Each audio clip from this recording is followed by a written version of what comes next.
Hello Midnights. We hope you enjoy our stories. Next for you, Jack the Ripper, the Victorian era's unsolved mystery that haunts us still. Let us know where you are listening from, and don't forget to subscribe. Thank you. The name Jack the Ripper conjures images of gaslit streets, fog-laden alleys, and the chilling echoes of Victorian London. More than a century after his reign of terror, the identity of this elusive serial killer remains one of history's most compelling and gruesome unsolved mysteries. The Ripper's brutal crimes, the atmosphere of fear he instilled, and the countless theories surrounding his identity have cemented his place in popular culture and continue to captivate historians, criminologists, and true crime enthusiasts alike. The autumn of 1888 saw a series of horrific murders in the poverty-stricken Whitechapel district of London's East End. While various violent deaths occurred in the area during this period, police and later historians attributed 5 specific murders, known as the canonical 5, to a single individual due to their distinctive and horrific nature. These victims were all women, primarily sex workers, tragically caught in the desperate circumstances of the time, their lives brutally extinguished in the darkest corners of the city.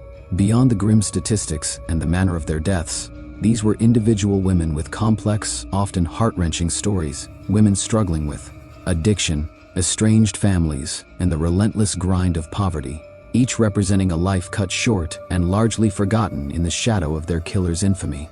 Their societal invisibility, even before their murders, contributed significantly to their vulnerability, as their disappearances often went unnoticed for hours, sometimes days, providing the killer with crucial time and opportunity. The terror began at approximately 3:40 a.m. on August 31, 1888, when Carmen Charles Cross discovered the body of Ann Nichols Polly in Bucks Row, now known as Durward Street, Whitechapel. She lay on her back, skirt disarranged, with her legs slightly drawn up. Her empty pockets initially suggested robbery, but the nature of the wounds soon dismissed this as the primary motive. Her throat had been severed by 2 deep incisions, running from left to right, reaching almost to the spine, severing both carotid arteries and the windpipe. Her abdomen was brutally mutilated with a deep, jagged wound caused by a knife thrust, along with several other shallow cuts. Police surgeon Dr. Henry Llewellyn noted the abdominal wounds were too extensive for a mere robbery, indicating a more sinister intent. Nichols, around 43 years old, suffered from alcoholism and lived in common lodging houses, a harsh reality for many destitute women.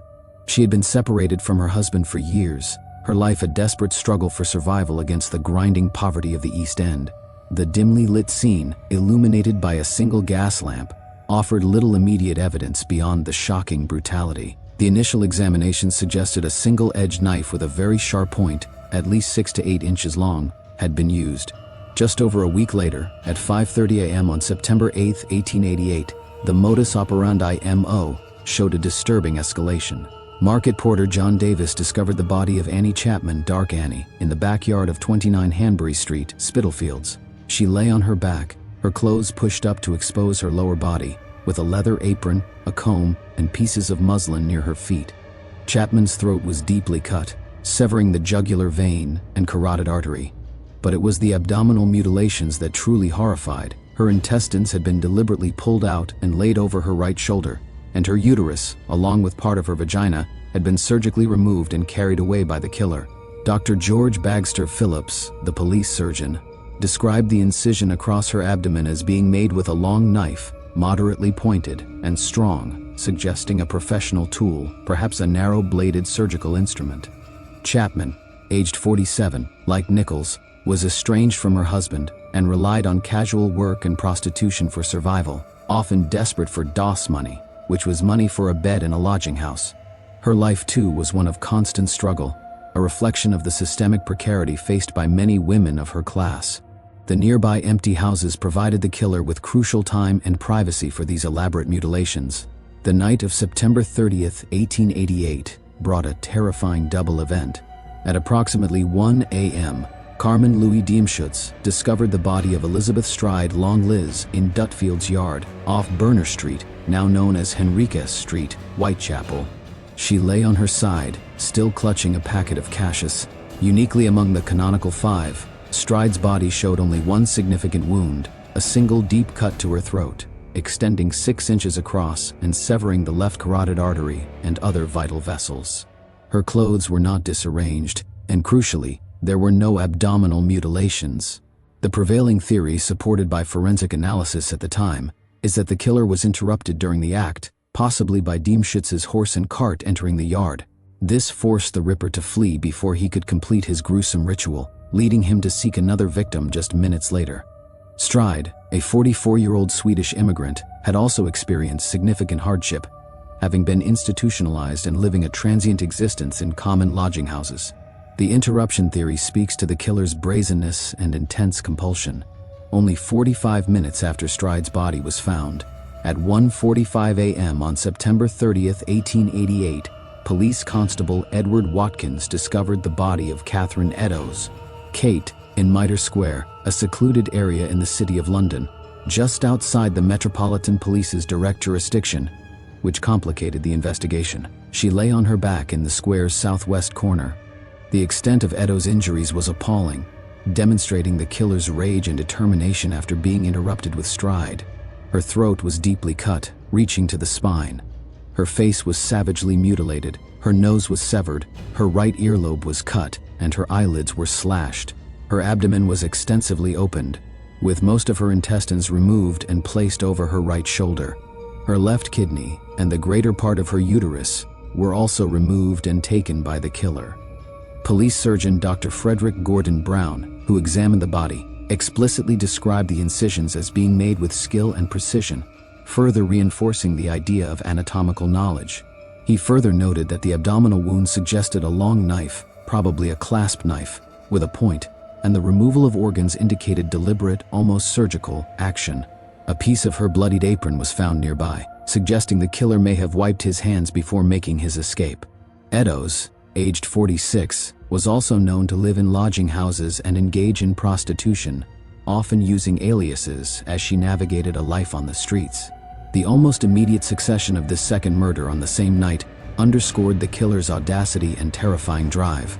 The final and most horrific of the canonical murders occurred on November 9, 1888.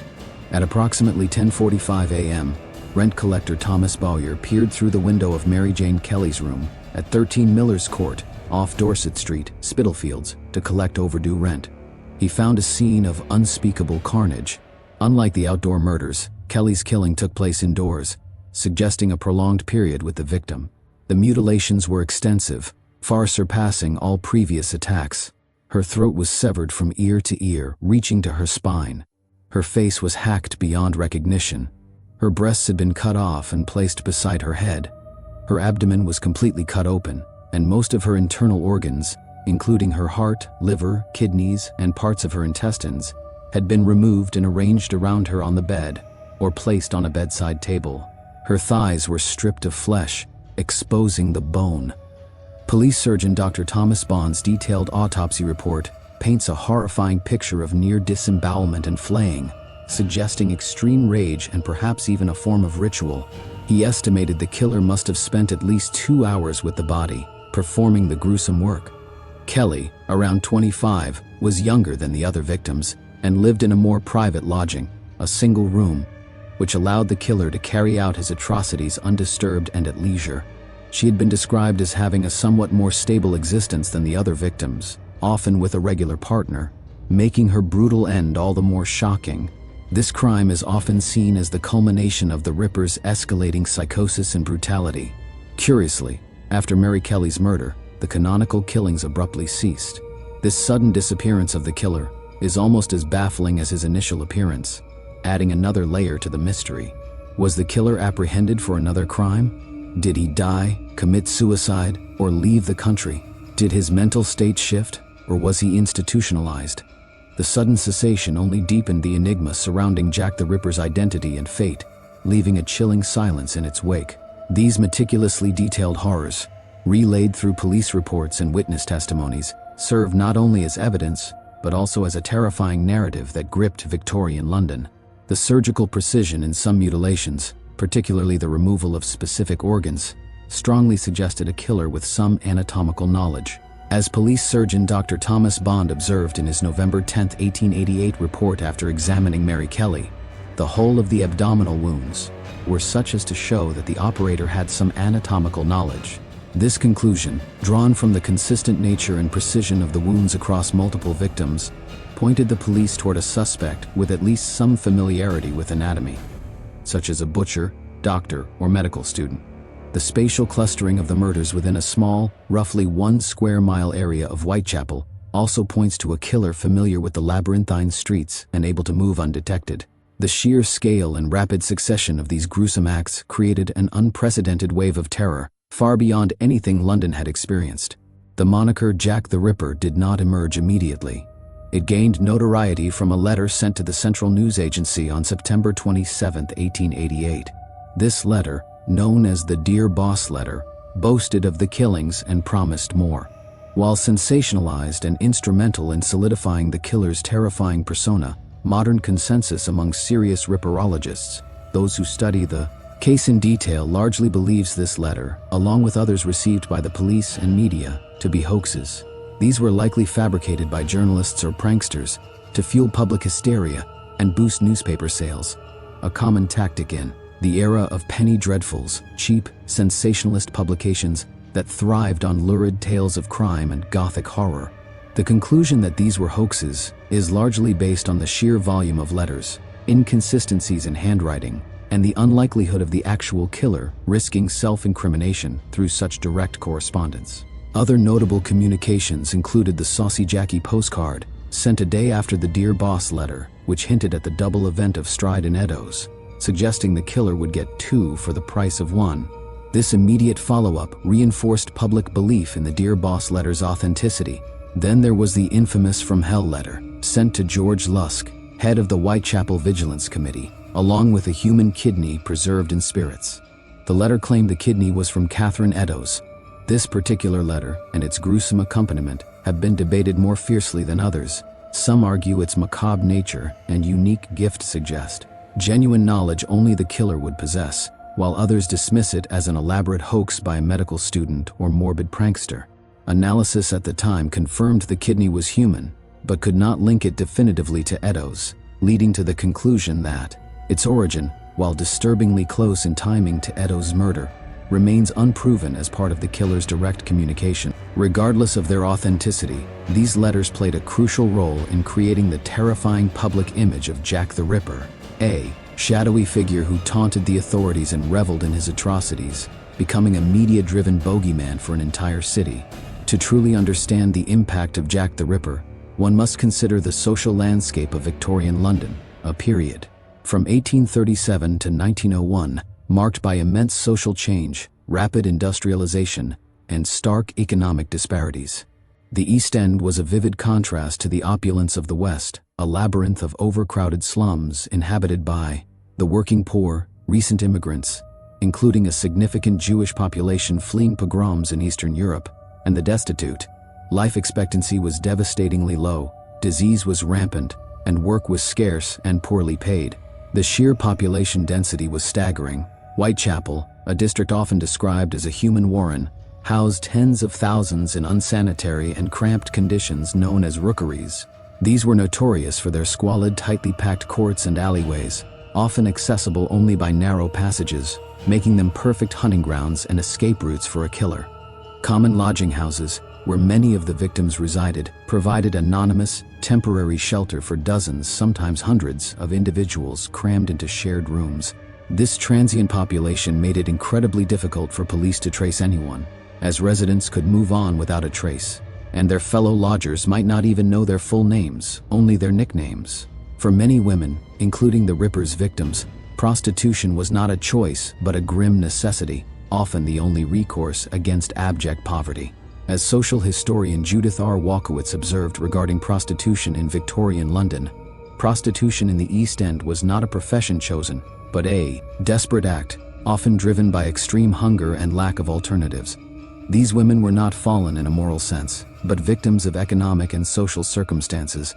The desperate economic reality meant that victims often had to walk the streets at night, making them accessible targets. Their marginalization meant that their disappearances or late-night activities would rarely raise immediate alarm, providing the killer with extended opportunities for his heinous acts. Jack the Ripper was never caught, and his true identity remains one of history's most enduring mysteries, primarily due to a confluence of factors unique to Victorian London in 1888.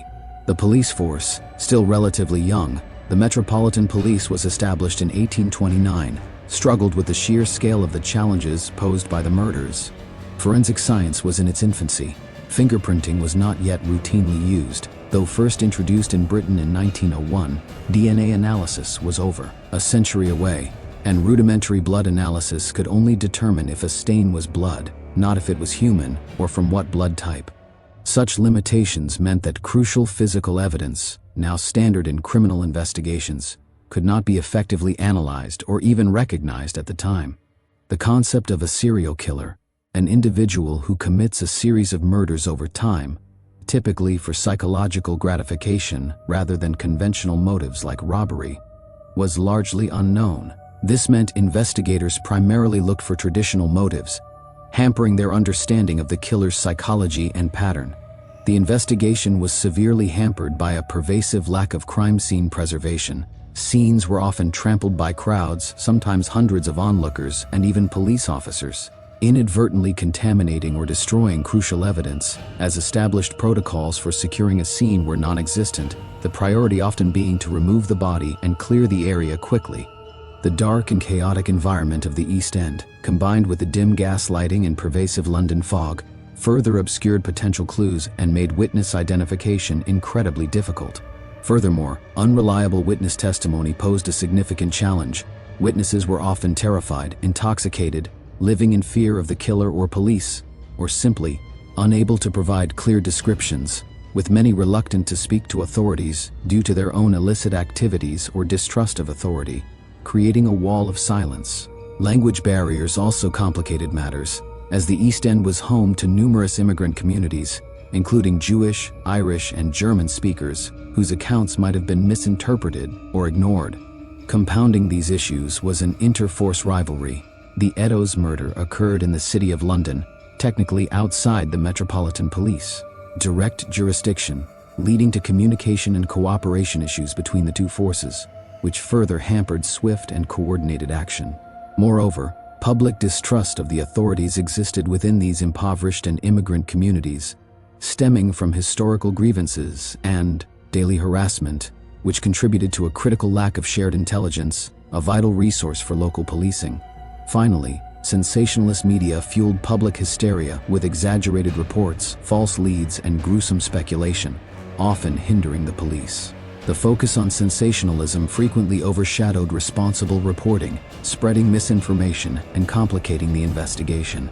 As former Scotland Yard detective Peter Spindler noted of the era's investigative capabilities, they were effectively flying blind. There were no established forensic methods like we have today. It was very much rudimentary detective work, reliant on witnesses and informants in an era not known for its cooperation with the police. The psychological toll on the investigators themselves was immense. They were chasing a phantom, a killer whose motives and methods defied their understanding of typical criminality, leading to profound frustration and a constant sense of being one step behind. Specific investigative efforts, though primitive by today's standards, included house-to-house inquiries in the immediate vicinities of the murders, questioning thousands of residents, butchers, medical students, and anyone with a plausible connection. Policemen were placed on heightened alert, and plainclothes officers patrolled the streets. Famously, bloodhounds were even employed in some instances, though their use was largely ineffective in the chaotic urban environment, losing the scent amidst the crowds and grime. Public appeals for information were widespread, and considerable rewards were offered, but the information received was often overwhelming, contradictory, or fabricated. The sheer volume of letters claiming to be from the Ripper, or offering tips, further taxed limited police resources. These wild goose chases absorbed valuable time and effort that could otherwise have been spent on more promising lines of inquiry. The cumulative effect of these challenges meant that despite significant effort, investigators lacked the crucial breakthroughs needed to identify and apprehend the killer. The murders ignited widespread panic and fear, not just in Whitechapel but across London. Public pressure mounted on Scotland Yard to catch the killer. The case became a chilling symbol of the dark underbelly of a society grappling with rapid industrialization, social inequality, and moral anxieties, starkly exposing the vast divide between the wealthy and the impoverished, and the desperate lives led by many in the capital. During the Jack the Ripper murders in 1888, the situation and emotions of the people in London, particularly in the impoverished East End, were marked by a terrifying cocktail of paralyzing fear, escalating panic, profound distrust, and simmering anger. For the residents of Whitechapel and the surrounding districts where the murders occurred, daily life was utterly transformed by a pervasive, palpable dread. The East End was already a grim landscape of poverty, squalor, and crime, but the Ripper introduced an unprecedented level of terror. The victims, predominantly vulnerable women living desperate lives, were easily accessible targets in the labyrinthine, dimly gaslit alleys and courts. Women in particular lived in constant fear. Conversations shifted to the latest gruesome details, and there was a very real, personal terror of becoming the next victim. Many were afraid to walk the streets at night, even for legitimate work or to find shelter, forcing some women to sleep rough rather than risk encountering the killer in the shadows. Mothers huddled their children closer, and men formed makeshift vigilance committees, patrolling the streets with cudgels and offering rewards, driven by a desperate desire to protect their community where the police seemed to be failing. The very air seemed thick with suspicion, as no one knew who the killer was, or if he was a neighbor, a stranger, or someone they passed every day. Beyond the immediate terror, there was a deep-seated frustration and anger directed at the authorities. Scotland Yard, despite its efforts, seemed powerless to catch the elusive murderer. The primitive state of forensic science, the lack of coordinated policing across different jurisdictions, and the constant stream of false leads and hoaxes left the public feeling that the police were incompetent. This led to widespread public outcry, letters to newspapers demanding action, and direct challenges to police leadership. This anger was compounded by an existing distrust of the establishment, especially among the working classes and immigrant communities who felt ignored and marginalized by society. They often viewed the police with suspicion stemming from daily harassment and perceived indifference to their plight, which made genuine cooperation difficult and hindered the flow of crucial information. The wider London public, including the middle and upper classes, also experienced significant emotional turmoil, though perhaps with a layer of detachment. The sensation generated by the newspapers ensured that the Ripper's atrocities were discussed in every household, from the drawing rooms of Mayfair to the public houses of the city. There was a collective sense of shock and moral panic. The murders, with their brutal mutilations, were seen by some as a symptom of the moral decay of the capital, particularly among its fallen women, highlighting society's anxieties about vice and crime. Newspapers often ran editorials explicitly linking the rampant crime to urban squalor and demanding social reforms, such as slum clearance and improved living conditions, not just better policing. This reflected deeper Victorian anxieties about unchecked urban growth, the erosion of traditional social order, and the fear that the undeserving poor posed a threat to the stability of the entire society. Yet, there was also a genuine sense of outrage and a universal demand for the killer to be brought to justice. The media played a crucial role in shaping and amplifying these emotions. Sensationalist newspapers, engaged in fierce circulation wars, vied to publish the most lurid details and dramatic headlines. They created the very persona of Jack the Ripper through the infamous letters, turning an unknown killer into a terrifying, almost mythical figure who taunted the police. The news of the Ripper's reign of terror quickly spread beyond London's shores, captivating and horrifying readers across Britain, Europe, and even America, making it one of the first truly global crime phenomena. While this fueled public fear and morbid curiosity, it also spread misinformation and contributed to the widespread hysteria and xenophobia, as anxieties were often directed at immigrant communities, particularly Jewish residents, based on baseless rumors. For the police officers and detectives on the ground, their emotions ranged from intense frustration and desperation to feelings of being overwhelmed and unfairly criticized. Key figures like Detective Inspector Frederick Aberline, who led the investigation for the Metropolitan Police's Criminal Investigation Department, faced immense pressure. They worked tirelessly, often round the clock, conducting extensive house-to-house inquiries, interviewing thousands of people, and chasing countless leads. The constant ridicule from the press and public, coupled with the sheer difficulty of the investigation given their limited tools, undoubtedly led to immense stress and a sense of professional inadequacy, despite their dedication. In essence, the Jack the Ripper murders plunged London into a state of profound psychological unease. It was a time when the veneer of Victorian civility was brutally ripped away, exposing the vulnerability of the marginalized and the limitations of an evolving society grappling with inexplicable evil. The prevailing emotions were fear and uncertainty, a feeling that a phantom monster walked among them, untouchable and unseen, leaving an indelible scar on the city's psyche. The psychological impact of an unseen, uncatchable killer was particularly potent, undermining the very sense of order and safety that a rapidly industrializing society prided itself on. Despite extensive police efforts and countless hours of amateur sleuthing over the decades, Jack the Ripper was never identified. This enduring mystery has spawned an entire industry of Ripperology, a dedicated field of study, often with its own conferences and publications, committed to dissecting every shred of evidence, re-examining witness statements, and proposing countless theories. Hundreds of individuals have been put forward as potential suspects, each with varying degrees of plausibility, and often based on circumstantial evidence or later discovered materials. Among the most frequently cited and debated suspects is Aaron Kosminski, a Polish Jewish hairdresser living in Whitechapel, who was a key suspect in the original police investigation and was later confined to Colney Hatch Lunatic Asylum due to mental illness and violent tendencies towards women. In 2014 and again in 2019, highly publicized claims of DNA evidence from a shawl allegedly found at Catherine Eddowes' crime scene pointed to Kosminski. However, these findings have been extensively challenged by the scientific community. The conclusions drawn from the DNA analysis are disputed due to issues with the chain of custody of the artifact. It was handled by many people over a century. Potential contamination. Modern deoxyribonucleic acid could have been deposited, and the methodology of the mitochondrial DNA analysis itself. It can only indicate a maternal lineage, not uniquely identify an individual. While intriguing, the claims remain highly disputed and do not constitute definitive proof. Another prominent suspect is Montague John Druitt, a barrister and teacher who drowned shortly after the last of the canonical murders. He was considered a strong suspect by Chief Inspector McNaughton of Scotland Yard, primarily due to his disappearance and the convenient timing of his death, though the conclusion for this suspicion was largely circumstantial, based on his being in the right place at the right time rather than direct evidence linking him to the crimes. Michael Ostrog, a Russian-born conman with a history of mental instability, violence against women, and a reputation for using knives, was also on McNaughton's list of suspects, based on his documented criminal history and mental health issues. George Chapman, born Soren Klasowski, a Polish serial poisoner who committed his crimes years after the Ripper murders, has also been connected by some. His history of violence against women.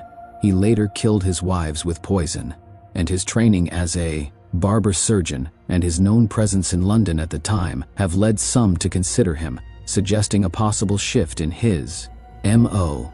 Though the conclusions here are drawn from a general pattern of violence and a medical background, not direct evidence. The Victorian painter Walter Sickert has been linked by some authors, most notably Patricia Cornwell, who theorized he had medical training and an obsession with the murders. Cornwell even controversially destroyed parts of Sickert's artwork in her investigation, claiming to find DNA evidence, but her methodology and conclusions have been widely discredited by art historians and forensic experts who view her approach as speculative and destructive, drawing conclusions from circumstantial artistic links rather than hard evidence. The sensational but largely discredited theory involving Prince Albert Victor, Duke of Clarence and Avondale, suggesting a royal connection often tied to a conspiracy involving Masonic cover-ups, illegitimate children, and a desire to silence witnesses, emerged much later and lacks any credible historical or forensic support. Conclusions here are based purely on speculation and dramatic narrative rather than verifiable facts. Finally, James Maybrick, a Liverpool cotton merchant whose alleged diary confession, discovered in the 1990s, claimed he was the Ripper, remains highly debated. The diary's authenticity is generally dismissed by serious Ripperologists as a hoax, due to anachronisms, factual inaccuracies, and questions surrounding its provenance, with conclusions drawn against its authenticity based on detailed textual and historical analysis revealing errors only a later forger would make. The lack of conclusive evidence means that every theory, no matter how elaborate, remains just that, a theory. The passage of time has made definitive identification even more challenging, as witnesses and direct evidence are long gone, and the original police files contain many gaps, ambiguities, and the biases of the Victorian era. The inherent secrecy of the killer, coupled with the limitations of contemporary law enforcement, has ensured the enigma's survival. Jack the Ripper's impact extends far beyond the gruesome details of his crimes, casting a long shadow over history and culture. In the short term, from 1888 to 1889, the sheer brutality and elusive nature of the killer caused widespread mass hysteria and fear, particularly among London's vulnerable populations in the East End. This led to the formation of local vigilante groups, like the Whitechapel Vigilance Committee, led by George Lusk, who received the From Hell letter, who patrolled the streets and offered rewards for information. Women, especially, experienced heightened anxiety and altered their routines, with many avoiding the streets after dark. Public anger and frustration mounted, leading to intense pressure for police reform on Scotland Yard and the City of London Police to increase their efficiency and find the killer. While immediate drastic reforms were slow, the failings of the Ripper investigation, particularly the lack of a centralized command, inconsistent methods, and poor record-keeping, highlighted the dire need for more systematic crime-solving approaches. There were also early, albeit rudimentary, discussions about the psychological aspects of such crimes, foreshadowing modern criminal profiling.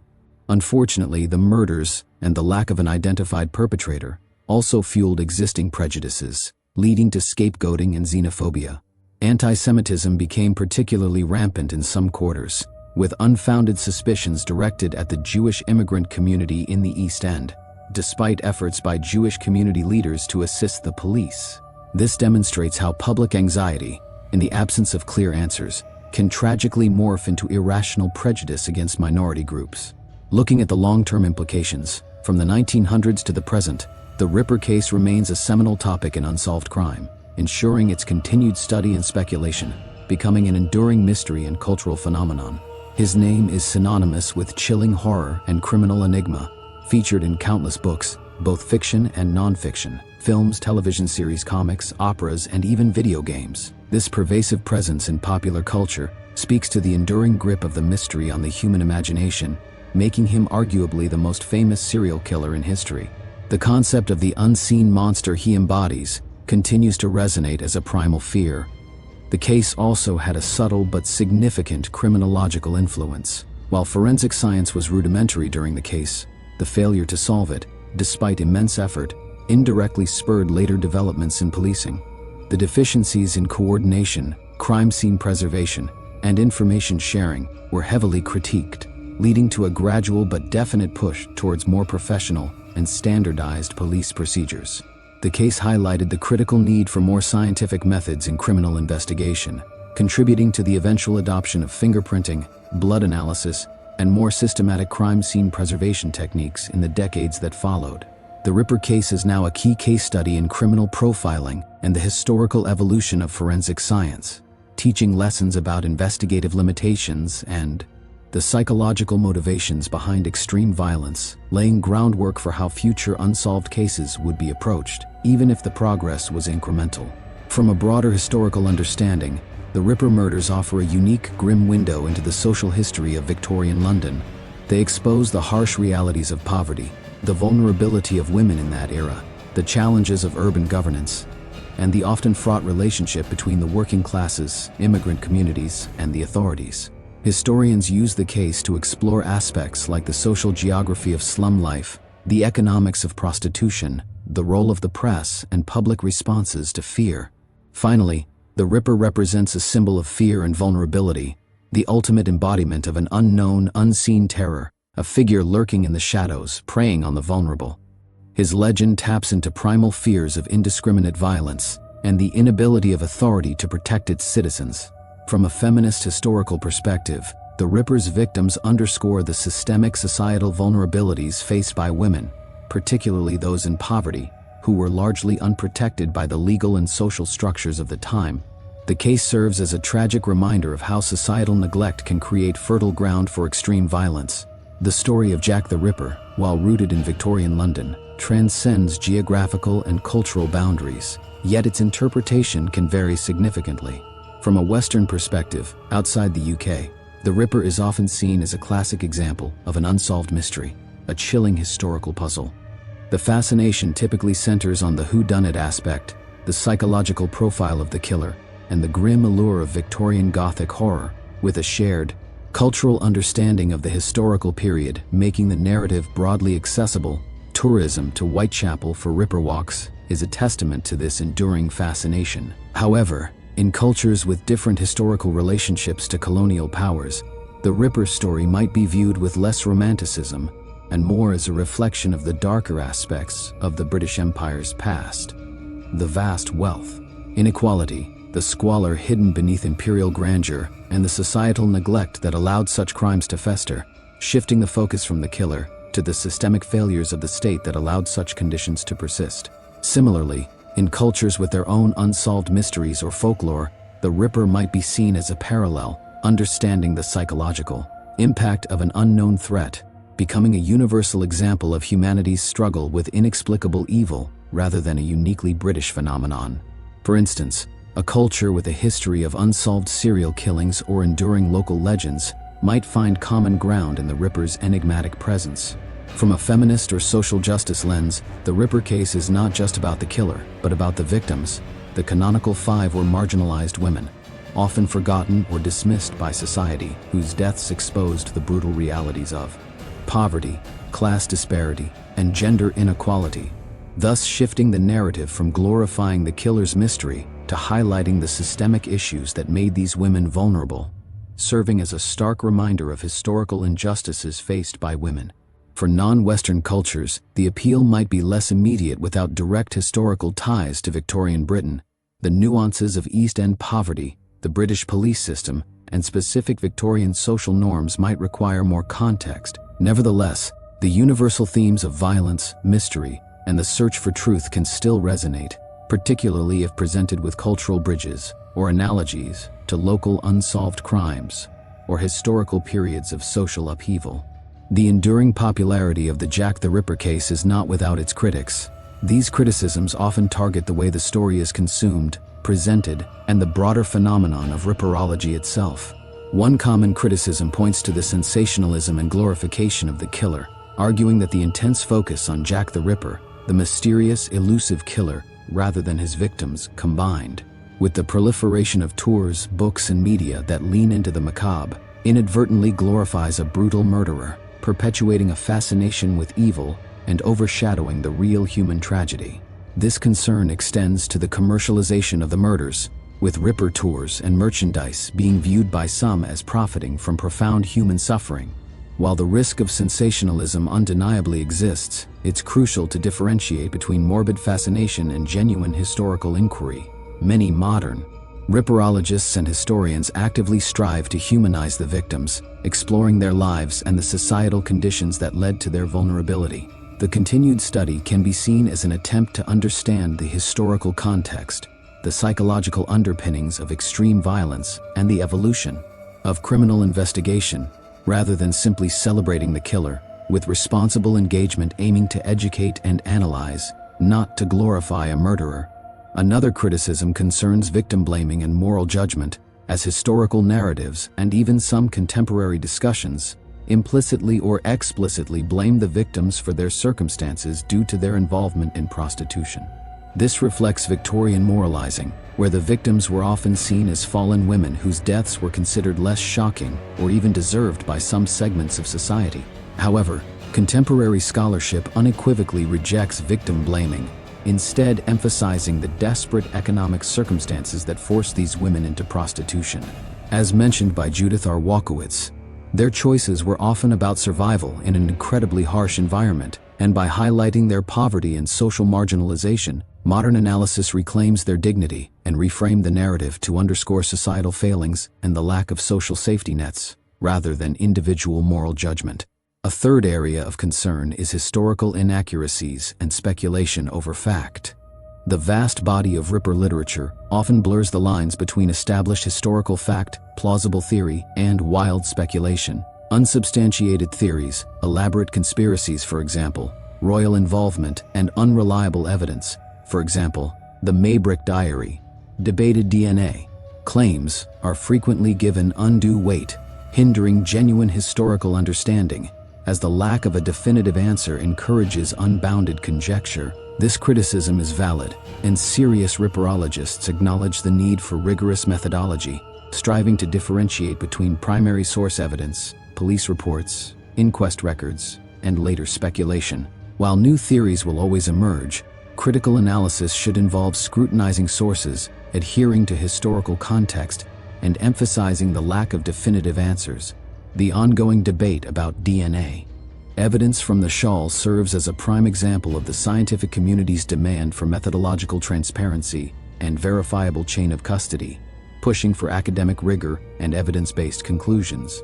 Finally, some critics view the Ripperology phenomenon as obsessive and unproductive, arguing it fixates on a singular gruesome historical event without broader academic merit or societal benefit, potentially draining intellectual energy better spent on other historical or criminological issues. While any field can attract obsessive elements, Ripperology in its academic form offers valuable insights.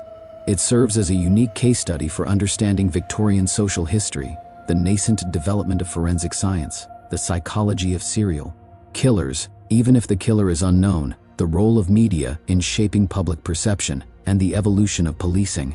The case's enduring fascination also provides a powerful hook for engaging the public with complex historical and criminological themes, making it a gateway to broader learning and acting as a mirror, reflecting society's anxieties and how it grapples with inexplicable evil, providing insights that extend beyond just the Ripper himself.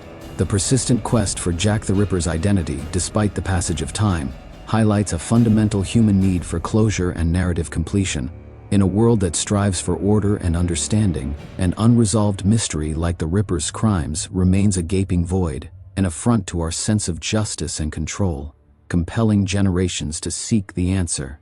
The fascination with Jack the Ripper endures because his case touches upon fundamental human fears, the fear of the unknown, the vulnerability of the innocent, and the chilling reality of human depravity. As long as his identity remains shrouded in the mists of time, the legend of Jack the Ripper will continue to haunt our collective imagination, a chilling reminder of a dark chapter in London's history and a testament to the enduring power of an unsolved mystery.